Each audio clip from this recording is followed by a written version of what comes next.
दोस्तों मोटर के name plate पर लिखी हुई डिटेलिंग को एक एक करके समझते हैं। दोस्तों यह name plate AC induction motor का है। नेम प्लेट में सबसे ऊपर लिखा है सीमेंस, यानी कि यह मोटर सीमेंस कंपनी के द्वारा बनाया गया है। इसके बाद लिखा गया है ऑर्डर नंबर। दोस्तों ऑर्डर नंबर का मतलब होता है कि यदि आपको इस मोटर के किसी भी पार्ट को मंगवाना हो तो इस ऑर्डर नंबर से कांटेक्ट करके मंगा सकते हैं, या आप ऐसा ही दूसरा मोटर मंगा सकते हैं। इसके साथ साथ यदि आपको मोटर में किसी भी प्रकार का प्रॉब्लम आ गया हो तो इस पर कांटेक्ट भी कर सकते हैं। इसके बाद लिखा गया है ड्यूटी S1। दोस्तों ड्यूटी का मतलब होता है कि इस मोटर को आप कितनी देर तक चला सकते हैं। ड्यूटी के अलग-अलग टाइप होते हैं S1 से लेकर S10 तक, जिसमें S1 का मतलब होता है कि इसे आप कंटिन्यू चला सकते हैं 24/7, यानी कि 24 घंटा 7 दिन। S2 का मतलब होता है कि इसे आप थोड़ी देर के लिए चला सकते हैं। इसी प्रकार इस चार्ट में S10 तक दिया है। इसके बाद लिखा गया है किलोवाट या HP।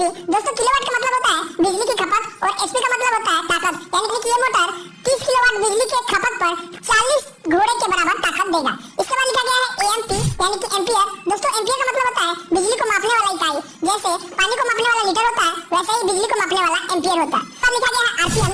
दोस्तों RPM का मतलब होता है रोटेट पर मिनट, यानी कि मोटर का शाफ्ट 1 मिनट में कितना चक्कर पूरा करेगा।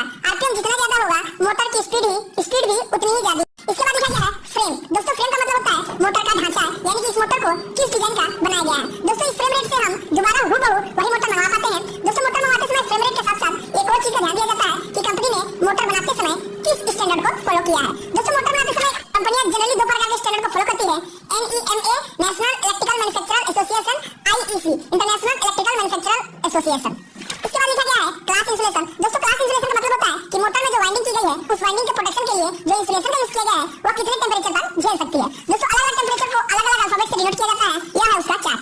इसके बाद लिखा गया है IP55। दोस्तों IP का मतलब होता है कि इनग्रेस प्रोटेक्शन, यानी कि इस मोटर को बाहरी पर्यावरण से कितना प्रोटेक्शन दिया गया है, मतलब धूल पानी हवा से यह कितना सुरक्षित है। इसमें 5 को दो भागों में बांटा गया है जिसका अलग-अलग मतलब होता है। पहले 5 का मतलब है सॉलिड और दूसरे 5 का मतलब होता है लिक्विड। सॉलिड को 0 से लेकर 6 नंबर तक रेंज दिया गया है और लिक्विड को 0 से लेकर 8 नंबर तक रेंज दिया गया है। यदि किसी मोटर का IP रेटिंग 68 हो तो वह मोटर 100% सॉलिड से सुरक्षित है और 100% लिक्विड से सुरक्षित है, क्योंकि 68 सॉलिड और लिक्विड का मैक्सिमम रेंज है। इसके बाद लिखा गया है वोल्ट 415 ट्रायंगल। दोस्तों इस ट्रायंगल का मतलब है कि इस मोटर को 415 वोल्टेज की डेल्टा सप्लाई ही देनी है। इसके बाद लिखा गया है ENCL ODP।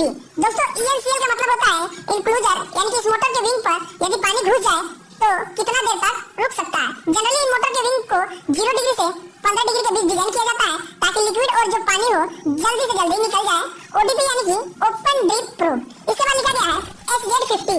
दोस्तों XZ का मतलब होता है फ्रीक्वेंसी। जैसा कि हम जानते हैं AC करंट सांप के जैसे टेढ़ा चलता है, इसी टेढ़ेपन यानी कि ऊपर नीचे को फ्रीक्वेंसी कहते हैं। और इसमें जो 50 लिखा हुआ है इसका मतलब है कि करंट 1 सेकंड में 50 बार ऊपर नीचे हो रहा है।